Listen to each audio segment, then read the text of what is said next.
ici. Shalom bien-aimés en Jésus-Christ, soyez bénis. Notre thème de ce soir est intitulé L'origine de Jésus-Christ vient du Père. L'origine du Christ vient du Père. Jean chapitre 7 au verset 25 à 31 est notre thème dont nous étudions. Lisons un peu pour comprendre ce que les Écritures nous disent. Jésus est le Messie. Quelques habitants de Jérusalem disent « Cet homme, c'est bien celui qu'on cherche à tuer. Regardez, il parle devant tout le monde et personne ne lui dit rien. Est-ce que nos chefs ont vraiment reconnu qu'il est le Messie? Et cet homme, nous savons d'où il vient.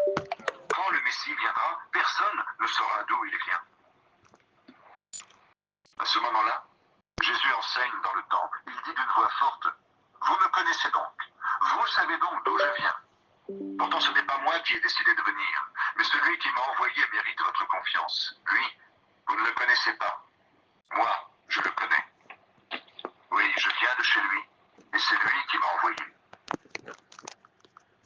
Alors les gens cherchent à arrêter Jésus, mais personne ne peut le prendre. En effet, pour lui, ce n'est pas encore le moment. Pourtant, dans la foule, beaucoup de gens croient en lui. Ils disent, quand le Messie viendra, est-ce qu'il fera plus de signes étonnants que cet homme-là? Lorsque le Messie viendra, est-ce qu'il fera plus de signes étonnants que cet homme-là? Bien-aimés, analysons un peu ce contexte de notre thème pour comprendre ce que le Saint-Esprit veut nous enseigner. L'origine du Christ vient du Père.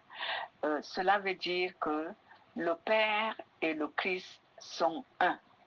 Parce que Jésus lui-même témoigne dans la parole de Dieu que le Père et lui, ils sont un. Et je vais essayer de faire un peu une analyse de cette parole parce que souvent, les gens, il y a beaucoup de discussions entre les chrétiens, entre les concepts des enseignements que reçoivent certains chrétiens. D'autres discutent souvent en disant Jésus n'est pas Dieu, d'autres confirment que Jésus est Dieu. Aujourd'hui, le Saint-Esprit va essayer de nous éclaircir, nous tous, sur la Seigneurie de Jésus-Christ. Nous voyons donc sur Jean chapitre 10, Jésus dit, moi et le Père, nous sommes un. Et lorsque nous regardons le livre de Jean chapitre 14 au verset 9, la Bible nous décrit également Jésus lui-même confessant qu'il est Dieu. Nous pouvons écouter cette lecture Si également. Vous connaîtrez aussi mon Père. À partir de maintenant, vous le connaissez et vous l'avez vu. Philippe dit à Jésus, Seigneur, montre-nous le Père, et cela nous suffit. Jésus lui répond, Philippe, je suis avec vous depuis si longtemps, et tu ne me connais pas. Exact. Celui qui m'a vu a vu le Père. Comment peux-tu dire, montre-nous le Père? Je vis dans le Père et le Père vit en moi. Tu ne crois pas cela? Les paroles que je vous dis ne viennent pas de moi, mais le Père habite en moi et c'est lui qui agit. Croyez-moi quand je vous dis, je vis dans le Père et le Père vit en moi. Sinon, croyez au moins à cause de mes actions. Sinon, croyez au moins à cause de mes actions. Il y a dans cette discussion qui bat de l'aile dans les églises et entre les chrétiens. Aujourd'hui, lorsque je lis ce passage, je comprends que Jésus est Dieu. Lorsque ici le thème nous dit que l'origine du Christ vient du Père. Jésus et le Père sont un. Il y a des signes qui ne trompent pas et qui nous attestent vraiment que Jésus est Dieu. Ici, Jésus est Dieu à part la communion du Saint-Esprit qui unit le Christ et le Père. Et nous voyons souvent que cela est dit dans la Bible par le Christ lui-même. Il le dit continuellement. qu'il est Dieu. Il est le Père. Donc, il ne nous le dit pas parce que il veut se passer, il veut exhiber la position du Père. Mais il le dit parce qu'il est vraiment, il est le Père. Bien-aimé, je prendrai un exemple. Lorsqu'un esprit incarne une personne, cette personne et cet esprit qu'il a incarné devient un seul être à cause de leur unification. Le Père et le Christ sont unis par l'esprit qui les habite. Et nous avons des signes, comme je disais, qui démontrent que Jésus-Christ est Dieu. Lorsque nous regardons un être humain, lorsque nous regardons clairement un être humain qui est né de manière naturelle comme nous autres, même si tu as reçu le Saint-Esprit en tant que croyant, tu ne peux pas vivre sur la terre 33 ans et 6 mois sans commettre un seul péché. Alors que le Christ a vécu 33 ans et 6 mois sur cette terre, la Bible témoigne qu'il n'a commis aucun péché. Pourquoi? Parce qu'il est Dieu. Parce qu'il n'y a que Dieu qui a cette possibilité, cette force de ne pas commettre un seul péché. Il y a également que je dis, lorsqu'on regarde la mort et la résurrection de notre Seigneur Jésus-Christ, prenons d'abord le côté de la mort.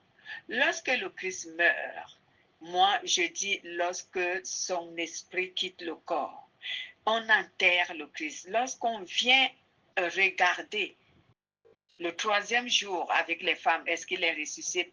Personne n'a vu le corps de Jésus dans le tombeau. Et pourtant, on a enseveli son corps dans un tombeau. Mais personne, dans sa résurrection, personne n'a trouvé le corps. Est-ce que l'homme a volé le corps de Jésus? Non, on n'a pas volé le corps de Jésus. Donc, Jésus a toujours été vivant. La mort de Jésus est un mystère que nous les hommes, on ne peut pas connaître.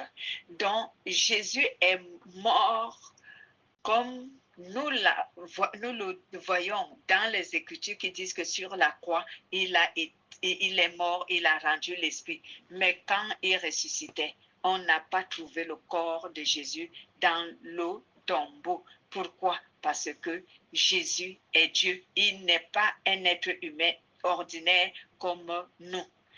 Parce que nous, les êtres ordinaires, quand nous mourons, lorsqu'on nous enterre, même après 1000 ans, même après 100 ans, même après 10 ans, on va retrouver les ossements de notre corps lorsqu'on fouille le tombeau. On trouve nos ossements, mais Jésus, on n'a rien trouvé. Pourquoi? Parce que Jésus est Dieu. Il n'est pas un homme ordinaire comme nous. Voilà. Il y a également les signes que la mort n'a pas pu retenir Jésus dans la tombe. La mort n'a pas pu le retenir aussi dans le séjour des morts. Car la parole de Dieu nous dit également que Jésus-Christ est allé dans le séjour des morts pour quelques raisons. Donc moi, j'énumère ici 3 raisons. Il est allé dans le séjour des morts. La première raison, c'était pour prêcher l'évangile à ceux qui sont morts aussi dans le péché à l'époque de Noé. Oui, à l'époque de Noé. Il y est allé pour leur prêcher l'évangile. Il est allé pour leur annoncer l'évangile afin qu'eux aussi, lorsqu'ils croiront, qu'ils soient sauvés. Et c'est ce qui s'est passé. Lisons un peu ce passage aussi. En effet, le Christ lui-même est mort une fois pour toutes pour les péchés des êtres humains. Lui qui était innocent, il est mort pour des coupables afin de vous conduire à Dieu. Lui, il a été tué dans son corps, mais l'Esprit Saint lui a rendu la vie. Alors, il est allé annoncer la bonne nouvelle aux morts qui étaient en prison. Ces morts sont ceux qui ont désobéi à Dieu autrefois, quand Dieu faisait durer sa patience. C'était au moment où Noé construisait son bateau. Peu de personnes, 8 en tout, sont entrées dans ce bateau et ont été... Voilà. Peu de personnes, 8 sont sorties de ce bateau. La Bible déclare que il est allé aussi pour prêcher l'évangile à ceux qui sont morts. Donc, la première raison, quel est l'être humain naturel, ordinaire, qui peut aller prêcher l'évangile à ceux qui sont morts, si ce n'est Dieu? Si Jésus n'était pas Dieu. J'ai appris beaucoup de gens dire, oh, ben, si Jésus était Dieu, il ne pouvait pas mourir. Même certains chrétiens, je les ai entendus dire ça, que si Jésus était Dieu, Dieu ne meurt pas. Dieu est capable de faire ce qu'il veut et comme il le veut. La Bible dit quand même dans le livre de Romains qu'il n'a pas de conseiller pour suivre les conseils des gens. Ce que Dieu décide de faire, il peut le faire. S'il décide qu'il devient un être humain et il, en tant que cet être humain, il va amener le corps charnel d'un être humain jusqu'à la mort et aller accomplir ce qu'il veut, il peut le faire. Pourquoi est-ce que nous regardons et nous comprenons la Bible de manière charnelle? Parce que quand on entend la mort, on sait que la mort, ce n'est que les humains, ce n'est Dieu. Non, on ne dit pas que Dieu est mort. On dit le Christ est mort dans la chair de l'homme. Donc, vivant dans l'esprit en tant que Dieu. Mais en tant qu'être humain, il a été enseveli et il est allé dans le séjour des morts. Et là-bas, s'il a eu le pouvoir de revenir à la mort, c'est parce qu'il est Dieu. Pardon, s'il a eu le pouvoir de revenir à la vie, j'aimerais dire, c'est parce qu'il est Dieu. Et s'il a même eu le pouvoir d'entrer dans le séjour des morts et d'en ressortir ressuscité, c'est parce qu'il est Dieu. Parce que quel est l'être humain qui peut mourir et revenir à la vie étant déjà enseveli et revenir à la vie si ce n'est par la puissance de Dieu? Un être humain ordinaire ne peut pas le faire. Si le Christ est entré dans le séjour des morts, il a prêché l'évangile à ceux qui sont morts dans ces époques de Noé et qui ont été ressuscités à cause même de la grâce de Dieu. Nous pouvons donc dire ici que c'est parce que Dieu Tout-Puissant, qui est le Christ, les a permis de vivre. Sans cela, ils ne pouvaient pas vivre. Et même 1 Pierre, encore chapitre 4, verset 6 nous dit ceci. C'est pour cela, en effet, que les morts aussi ont été évangélisés, afin qu'après avoir été jugés selon les hommes, quant à la chair, ils vivent selon Dieu quant à l'esprit. Voici comment le Christ est Dieu, parce que cette possibilité ne pouvait être que manifestée par Dieu, parce qu'il n'y a que Dieu qui peut entrer dans le séjour des morts et en ressortir vivant.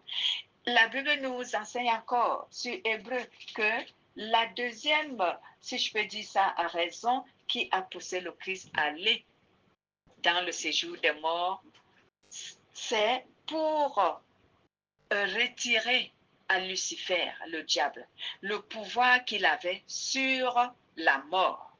Et la Bible nous le dit sur Hébreux chapitre 2 au verset 14 à 15 qui nous dit ceci. Alors, ainsi donc, puisque les enfants participent au sang et à la chair, lui aussi, d'une manière semblable, y a participé, afin d'écraser par sa mort celui qui détenait le pouvoir de la mort, c'est-à-dire le diable. Et, verset 15, et de délivrer tous ceux qui, par la crainte de la mort, étaient tous leur vie retenus captifs et esclaves.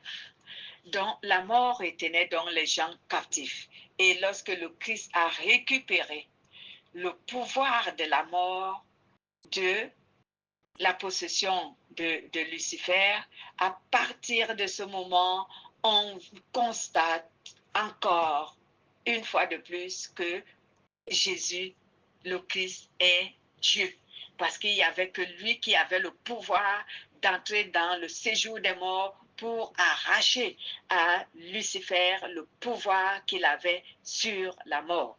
Un autre exemple qui nous montre que le Christ est Dieu. Lorsqu'il ressuscite, même à cause de sa résurrection, d'autres personnes ont ressuscité. Donc, il a donné la résurrection à d'autres personnes après que lui-même soit ressuscité. Nous pouvons voir cette histoire dans Matthieu chapitre 27 qui nous en parle. À ce moment-là, le grand rideau qui est dans le temple se déchire en 2 morceaux, depuis le haut jusqu'en bas. La terre tremble, les rochers se fendent, les tombes s'ouvrent et les corps de beaucoup d'amis de Dieu qui étaient morts se réveillent.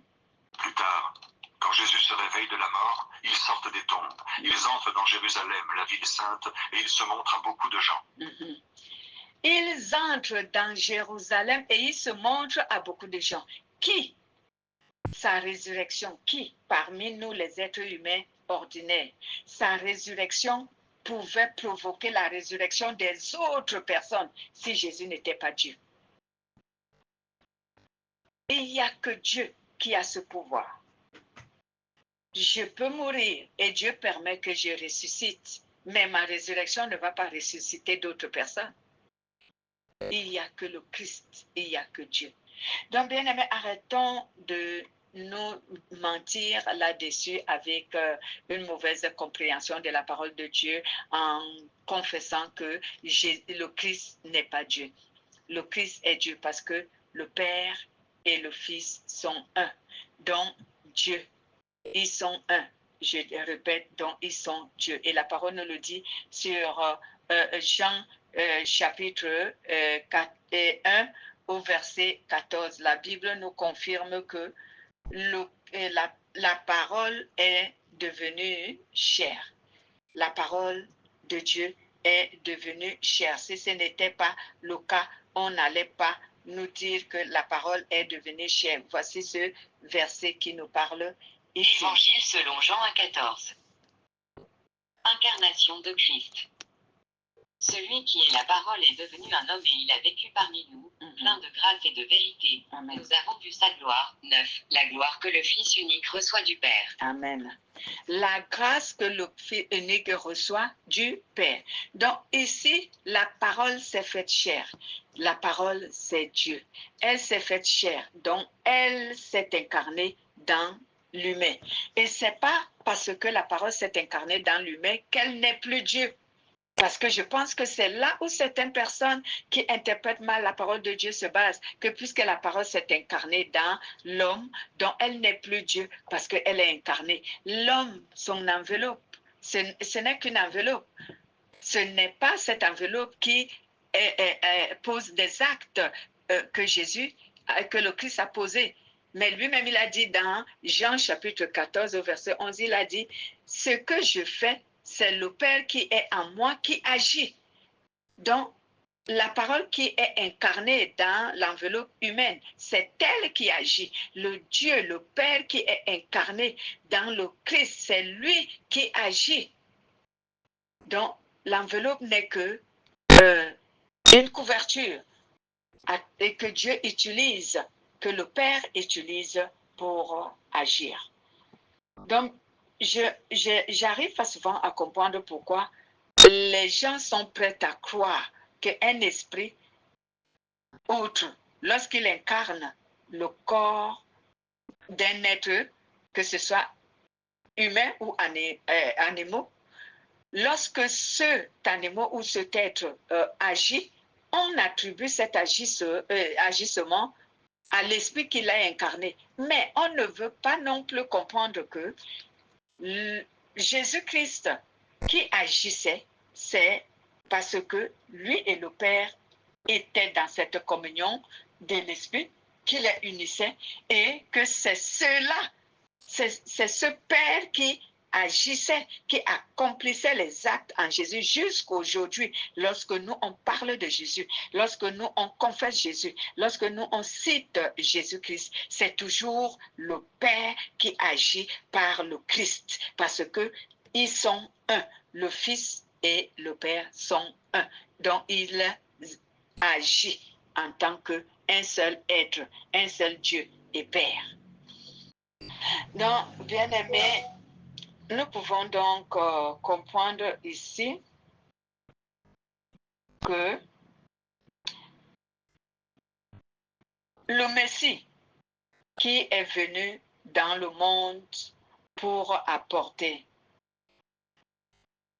à l'humanité la bonne nouvelle pour le salut des âmes est ce Père qui agit au travers du Christ. Le Père a donc œuvré comme Messie et dans l'identité du Christ au milieu de son peuple Israël, mais celui-ci ne l'a pas reconnu. Et ils ne l'ont pas non plus, son peuple ne l'a pas non plus reçu parce que le peuple ne l'a pas reconnu. Bien aimé, ce message veut nous enseigner que lorsque Dieu n'est pas reconnu quelque part, lorsque Dieu n'est pas reconnu dans un lieu, dans une famille, dans une église, cette église passe à côté d'une occasion de vivre la présence de Dieu. Cette personne passe à côté de cette occasion de vivre la présence de Dieu. Et beaucoup d'entre nous sommes comme ça aujourd'hui.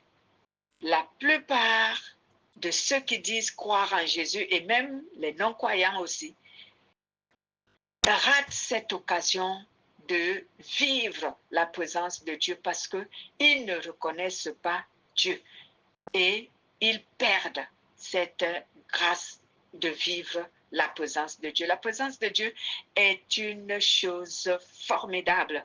Lorsque tu reconnais Dieu et que tu reconnais sa présence et que tu vis sa présence, tu vas recevoir vraiment, je ne citerai pas des choses ici, mais je vais te dire que tu vivras des temps et des choses merveilleuses.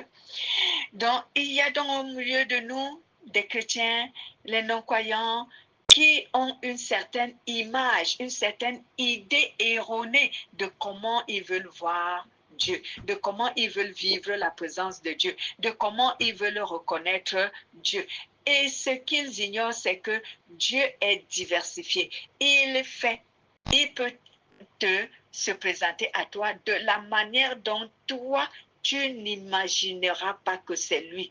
Et le plus souvent, c'est comme ça que Dieu se présente aux humains et la plupart des humains ne le reconnaissent pas. De la même manière que le peuple d'Israël n'a pas reconnu son Dieu qui était au milieu d'eux et qui parlait du salut des âmes qu'il est venu apporter. Ils ne l'ont pas reconnu. Jusqu'aujourd'hui, cela se produit dans ce monde et même dans, soi-disant, les églises sur la terre. Il y a ceux qui disent, continuent à confesser que Jésus n'est pas Dieu. Si donc une église, un chrétien, une communauté confesse que Jésus n'est pas Dieu, c'est qu'en fait, ils ne connaissent pas le véritable Dieu lui-même. C'est qu'ils ne le connaissent pas, c'est qu'ils ne l'ont même pas reçu. Parce que si tu ne reconnais pas que Jésus est Dieu, comment peux-tu croire que tu as reçu Jésus qui t'a parlé du salut? Jésus qui a foulé ses pieds sur cette terre. Si tu ne reconnais pas que c'est Dieu qui était incarné dans cette enveloppe appelée Jésus, comment peux-tu croire que tu connais Dieu? Que tu t'imagines comment tu le verras. On doit donc, bien aimer, revoir certaines de nos doctrines qui sont enseignées dans les églises et qui font croire aux gens que Jésus n'est pas Dieu. Ces gens-là créent l'illusion dans le cœur de ceux qu'ils enseignent. Et je pense qu'ils en rendront compte à Dieu de ce qu'ils font parce que cela risquera de leur coûter cher d'avoir découragé ou désorienté les enfants de Dieu. Je me souviens même que même Apocalypse chapitre 3, verset 20 nous dit, Jésus dit, je me tiens à la porte, je compte, si quelqu'un entend ma voix et ouvre et que j'entre en lui, alors je souperai avec lui et lui avec moi. Alors, si tu n'as pas reconnu que Jésus-Christ est Dieu, tu reçois donc Jésus sur quelle base? Comment ouvriras-tu ton cœur pour recevoir Jésus? Tu vas recevoir Jésus sur quelle base? Et tu vas le recevoir juste comme le Fils de Dieu ou tu vas le recevoir comme Dieu? C'est la question que je te pose aujourd'hui. Réponds-là. Est-ce que tu recevras Jésus juste comme le Fils de Dieu ou que tu le recevras comme Dieu? Moi, je te conseille de recevoir Jésus comme Dieu parce qu'il est Dieu. Parce que c'est Dieu qui a décidé de venir sauver l'humanité. La Bible nous confesse dans le livre d'Apocalypse chapitre 5 qu'aucun ne s'est trouvé digne. Et Dieu lui-même s'est porté garant de venir sauver sa créature qui est l'être humain. Donc, ce n'est pas un autre être qui a sauvé. Hein? Dieu n'a pas choisi un autre être, on ne sait où, et il en a fait un fils pour venir nous sauver. C'est lui-même qui est venu nous sauver. Si tu réfléchis humainement, tu ne comprendras pas cela. Certains disent souvent, mais comment Dieu pouvait être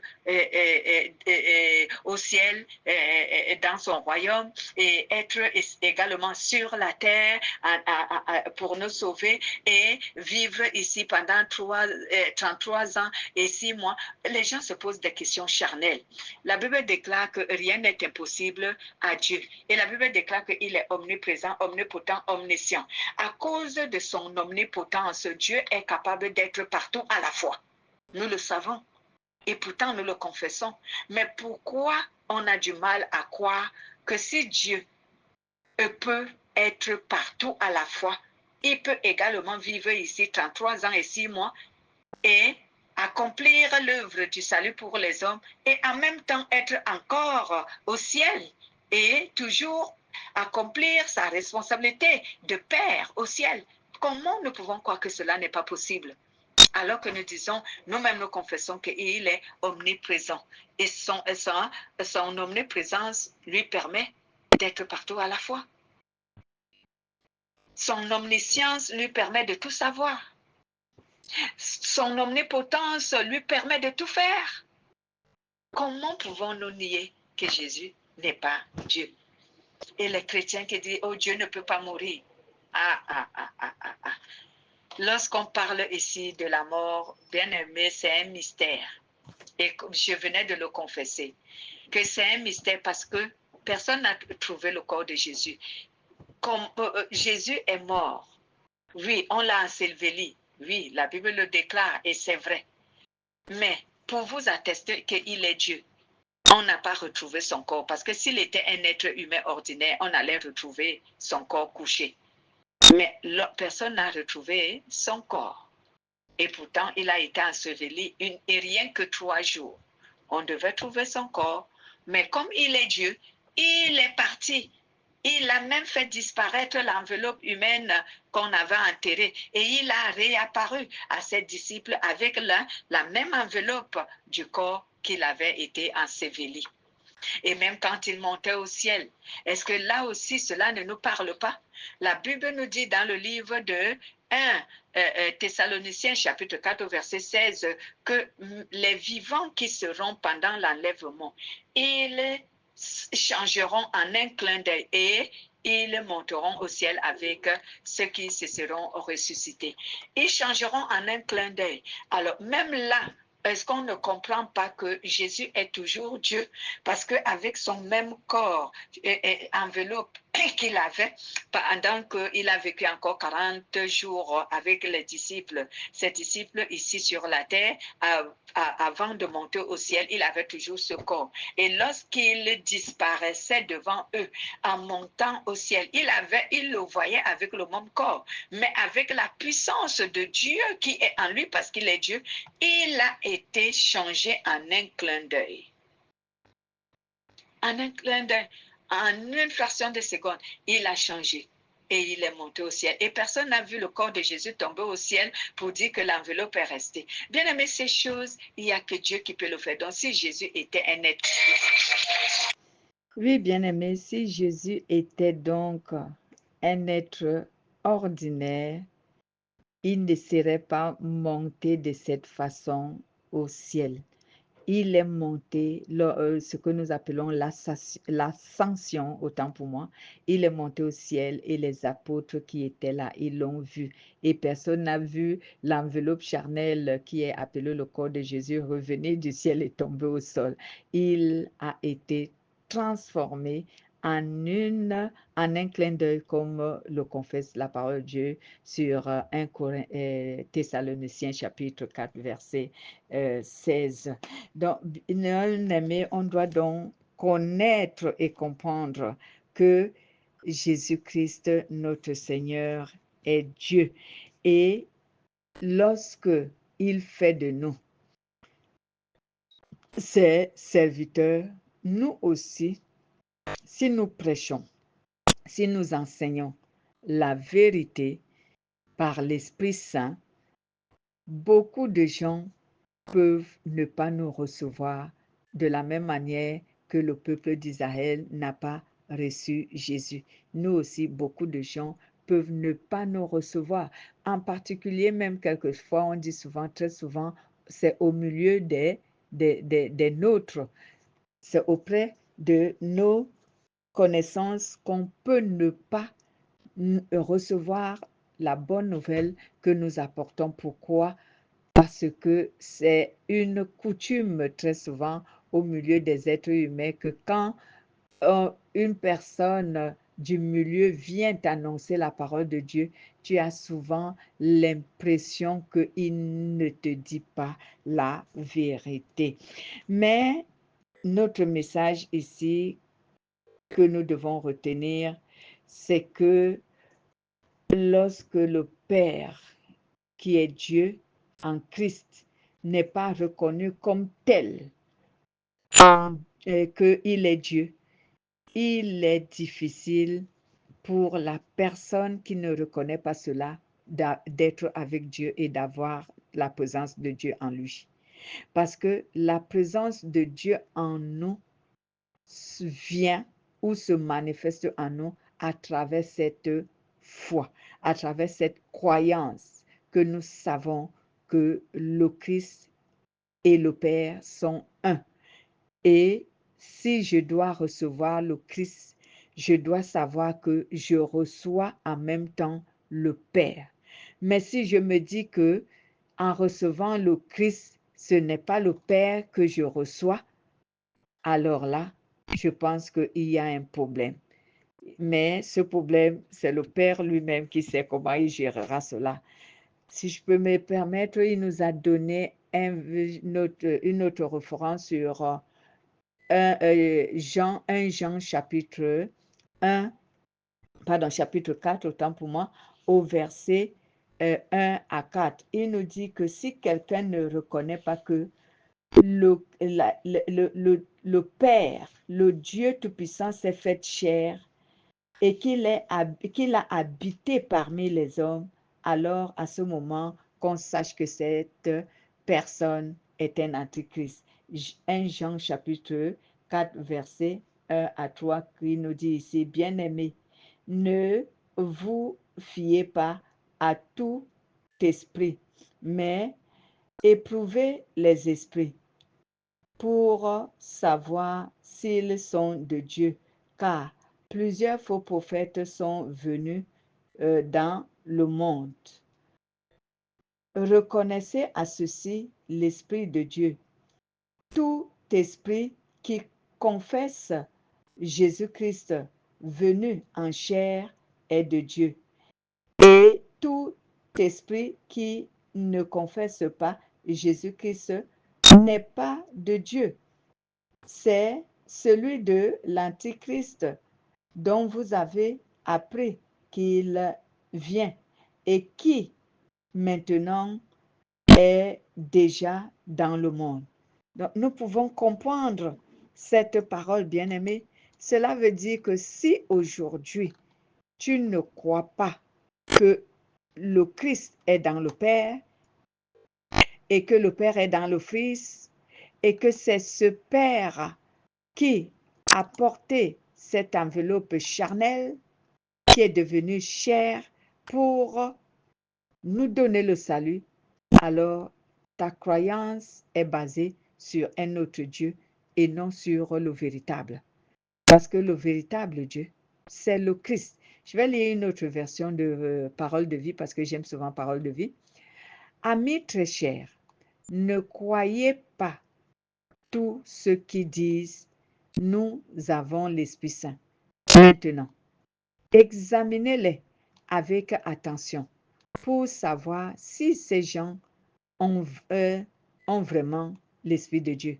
En effet, beaucoup de faux prophètes sont venus dans le monde. Voici comment vous reconnaîtrez l'Esprit de Dieu en eux. Tous ceux qui affirment Jésus-Christ est vrai, devenu un être humain, ceux-là appartiennent à Dieu. Mais ceux qui ne veulent pas affirmer cela n'appartiennent pas à Dieu. Ils appartiennent à l'ennemi du Christ. Vous avez entendu dire, l'ennemi du Christ arrive et maintenant il est déjà dans le monde. Donc, si un enseignant de la parole de Dieu ne reconnaît pas que le Christ est dans le Père et que le Père est dans le Christ, s'ils ne reconnaissent pas que c'est une même personne, un même esprit, un même Dieu et Père, alors cette personne qui vous enseigne cette doctrine est un antichrist. Parce que nous, on reconnaît que le Père est dans le Christ et le Christ est dans le Père et ils forment un seul. Ils sont une seule personne, un seul être, un seul esprit. Et lisons notre notre dernière référence. Jésus pleure à cause de Jérusalem. Jésus approche de Jérusalem et il voit la ville. Alors il pleure à cause d'elle. Il dit, Jérusalem, tu n'as pas su aujourd'hui comment trouver la paix. Hélas, maintenant, tes yeux n'ont pas voulu voir. Le moment va venir pour toi où tes ennemis construiront un mur pour t'attaquer. Ils vont se mettre autour de toi et te serrer de tous les côtés. Ils vont t'écraser, toi et tes habitants. Ils ne te laisseront pas une seule pierre sur une autre. En effet, tu n'as pas reconnu le moment où Dieu est venu pour te faire du bien. Tu n'as pas reconnu le moment où Dieu t'a visité. Jésus chasse les vendeurs du temple. Donc, bien-aimé, notre dernière référence confirme ce qu'on a dit en amont.